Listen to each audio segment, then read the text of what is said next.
Hello friends, welcome to Defence Matrix. तो आज एक आर्टिकल पब्लिश किया गया था इंडिया टुडे के द्वारा, जिसमें उन्होंने डिस्कस किया था हमारे फास्ट ट्रैक परचेजेस को। और उसमें कई सारे आइटम थे, जिसमें से कईयों पर वीडियो आ चुके हैं और कुछ बचे हैं जिनमें आना बाकी है। तो उसमें एक ओवरलुक्ड सेक्टर भी है जिसको हमने डिस्कस किया था डिटेल में बहुत पहले। तो उसी वीडियो को आज शेयर किया जा रहा है। आई होप आपको इन्फॉर्मेशन पसंद आए और डेफिनेटली आपके लिए यूज़फुल होगी। तो चलिए उसे देखते हैं।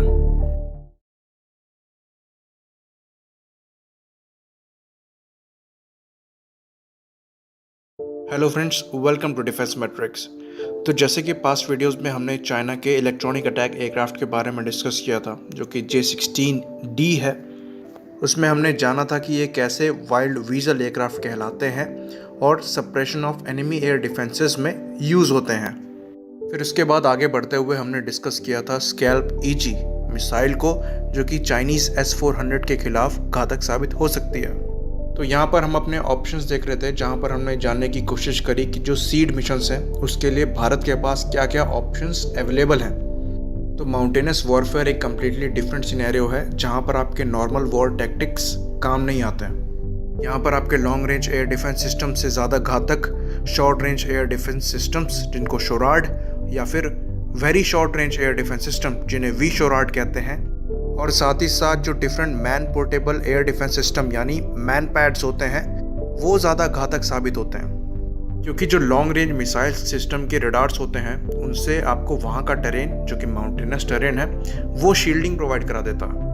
तो यहाँ पर जो स्लो मूविंग एयरक्राफ्ट्स हो गए या फिर आपके मिसाइल सिस्टम्स हो गए, वो इन पहाड़ों के बीच ज़्यादा एफिशिएंटली परफॉर्म कर सकते हैं अपने टास्क इन कंपैरिजन टू जो आपके फास्ट मूविंग मिसाइल्स या फिर एयरक्राफ्ट होते हैं। इसीलिए कहा जाता है कि जो स्लो मूविंग आपके एयरक्राफ्ट्स हैं, जैसे कि जैगुआर हो गए या फिर जो ट्रेनर आप यूज़ करते हैं हॉक मार्क 132, वो ज़्यादा एफिशिएंटली क्लोज एयर सपोर्ट का रोल परफॉर्म कर सकते हैं इन कंपैरिजन टू जो आपके एयरक्राफ्ट काफ़ी ज़्यादा स्पीड में फ्लाई करते हैं।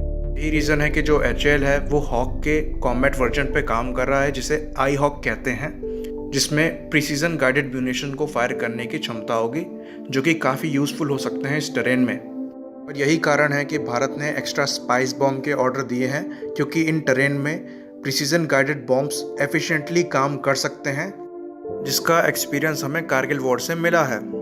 और बाकी जो हमने चीज़ें सीखी हैं पिछले वॉर से, वो ये सीखी हैं कि जो हाई स्पीड एयरक्राफ्ट हैं, जैसे कि MiG-27s, उनको 2-3 पासेस करने पड़ते थे अपने टारगेट के ऊपर से उस टारगेट को एक्वायर करने के लिए, क्योंकि उनकी स्पीड इतनी ज़्यादा होती थी और इतनी देर में एनिमी के जो AAA गन्स हैं वो एक्टिवेटेड हो जाती थी और एयरक्राफ्ट को शूट करना चालू कर देती थी। तो यहाँ की जो रेसिपी है जो कि काम आने वाली है, वो है slow speed aircraft with precision guided munitions. बाकी क्लोज एयर सपोर्ट के लिए जो हेलीकॉप्टर्स हैं, उन पे काफ़ी खतरा रहता है, क्योंकि मैन पैड से उनको निशाना बनाने के जो चांसेस हैं वो ज़्यादा हैं। और इसी के चलते भारत ने ईगला S मैन पैड सिस्टम के ऑर्डर दिए हैं। तो इस पूरी बात से ये बात निकल कर आई है कि जो सीड मिशन की रिक्वायरमेंट है इस टेरेन में, वो ये है कि हमें एनिमी के short range air defence system SHORADS और very short range air defence system यानी कि वी शोराड्स को डिस्ट्रॉय करना है, क्योंकि ये सिस्टम ज़्यादा घातक साबित होते हैं माउंटेनस टेरेन में।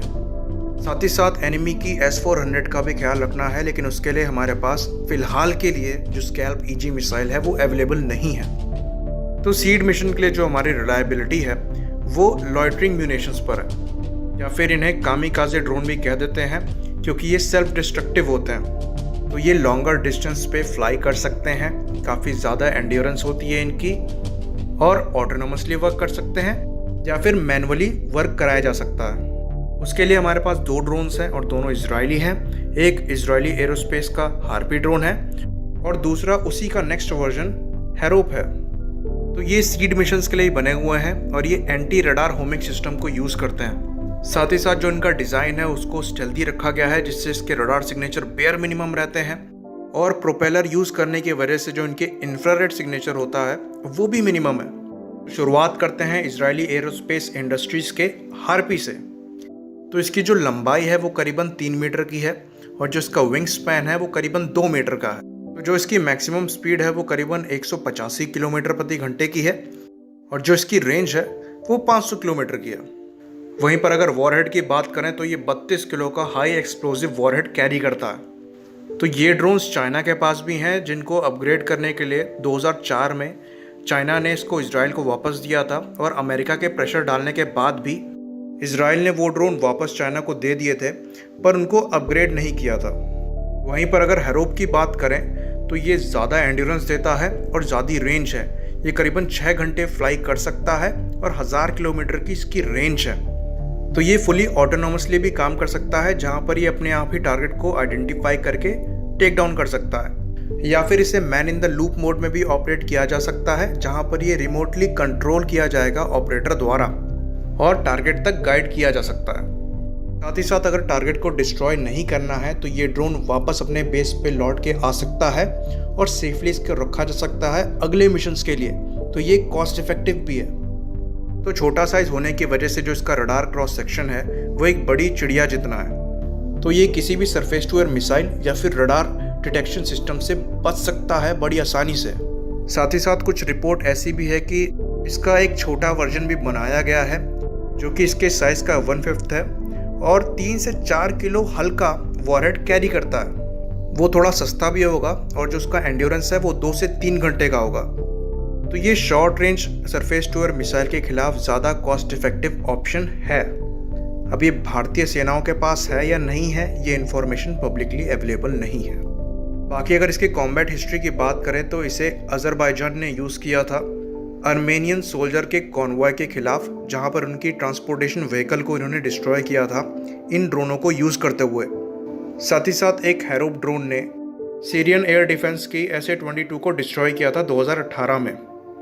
और अगर पब्लिक डोमेन की इंफॉर्मेशन की माने तो भारत के पास करीबन 110 ऐसे ड्रोन हैं जिनको P4 कहा जाता है। वहीं पर अगर नॉर्मल स्पेसिफिकेशन की बात करें तो ये करीबन 2.5 मीटर की लंबाई वाला ड्रोन है, जिसका विंग स्पैन 3 मीटर का है और ये करीबन 23 किलो का वॉरहेड कैरी करता है। तो ये काफ़ी इंपॉर्टेंट साबित हो सकता है माउंटेनस वॉरफेयर में एनिमी के एयर डिफेंसेस के खिलाफ। आई होप आपको चीज़ें समझ में आई हों। इसी बात पर इसे ख़त्म करते हैं। लाइक करिए, सब्सक्राइब करिए। जय हिंद।